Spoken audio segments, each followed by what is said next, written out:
മോളെ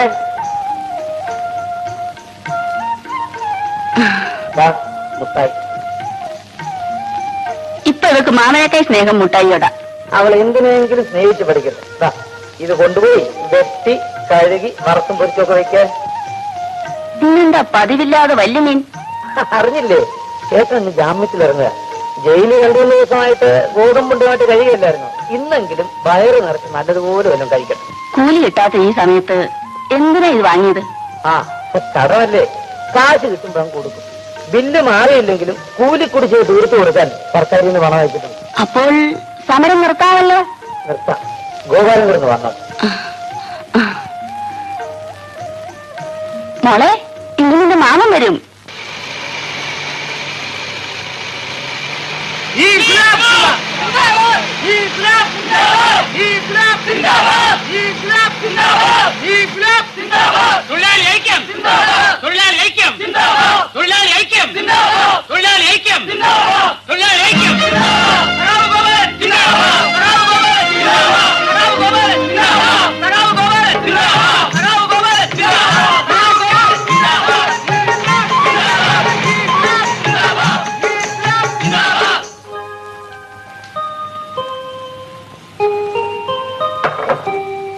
രണ്ടു ദിവസം കൊണ്ട് ചേട്ടനങ്ങ് ക്ഷീണിച്ചു പോയി.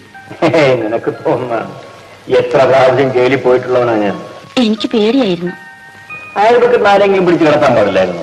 ബാവ എന്നും രാത്രി ഈ തിണ്ണയ്ക്ക് വന്ന് കിടക്കുമായിരുന്നു. അതെ ചേട്ടാ, എന്നും അരി സാധനങ്ങളും ഒക്കെ വാങ്ങിച്ചുകൊണ്ട് തരുമായിരുന്നു. നല്ല സ്നേഹമുള്ള മനുഷ്യനാ. ഷാൻ കമ്മിറ്റി നോട്ടീസാണ്.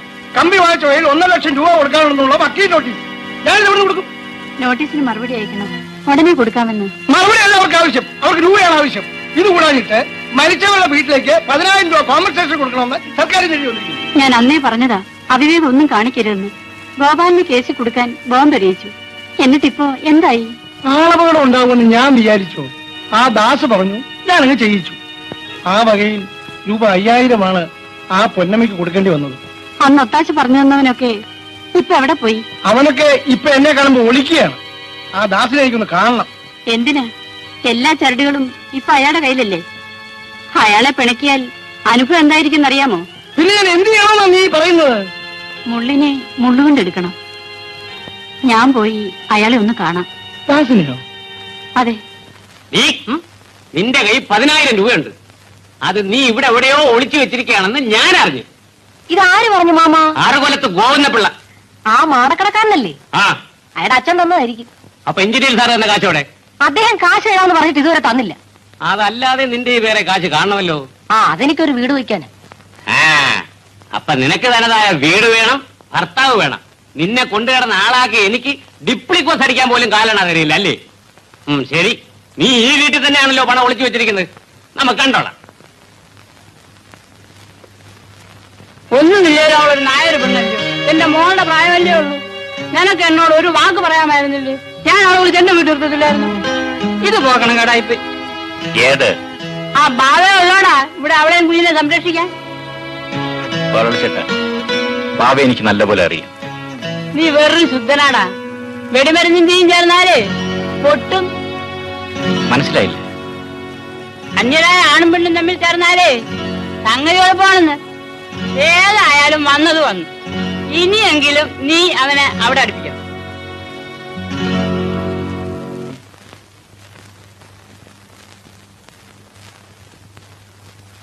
നമസ്കാരം സാർ. നമസ്കാരം.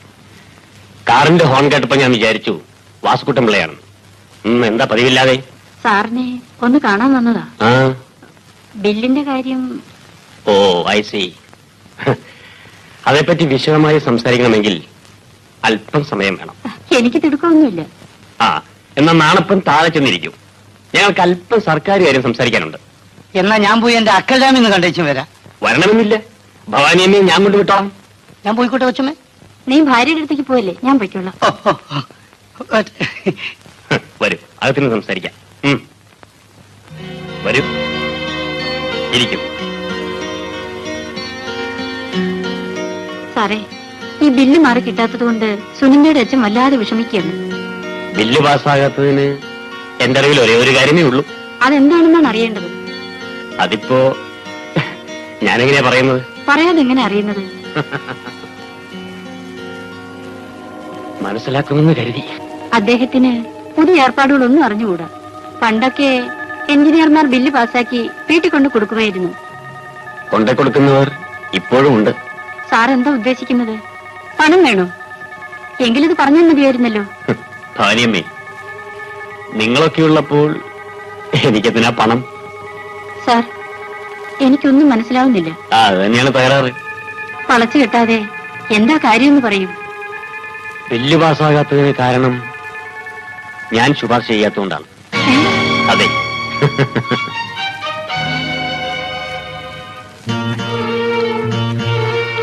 ഞാൻ ശുപാർശ ചെയ്യണമെങ്കിൽ ഞാൻ ആഗ്രഹിക്കുന്നത് എനിക്ക് കിട്ടണം. ഞാൻ ഇത്ര വിചാരിച്ചില്ല.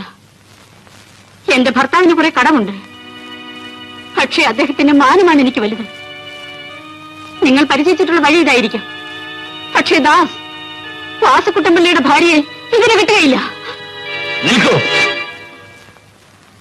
വാസുക്കുട്ടമ്പിള്ള ഇന്ന് കൊലക്കേസിൽ പ്രതിയാണെന്ന് അറിയാമല്ലോ. സർവ്വ തെളിവുകളും എന്റെ കയ്യിലുണ്ട്. നാളെ തൂക്കുമരത്തിൽ വാസുക്കുട്ടമ്പിള്ളയുടെ ജീവൻ പിടഞ്ഞ് അവസാനിക്കുമ്പോ ഞാൻ നിങ്ങളെ വന്ന് കണ്ടുകൊള്ളാം. പൊക്കോളൂ.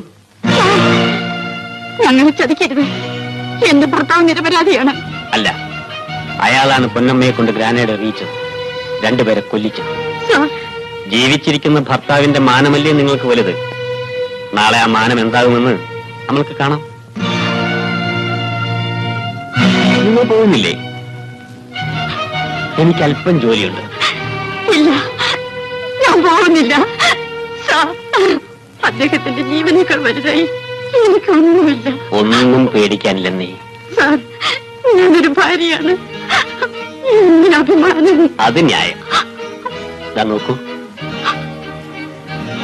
ഇത് ഞാനും നീയുമല്ലാതെ ദൈവം പോലും അറിയാൻ പോകുന്നില്ല.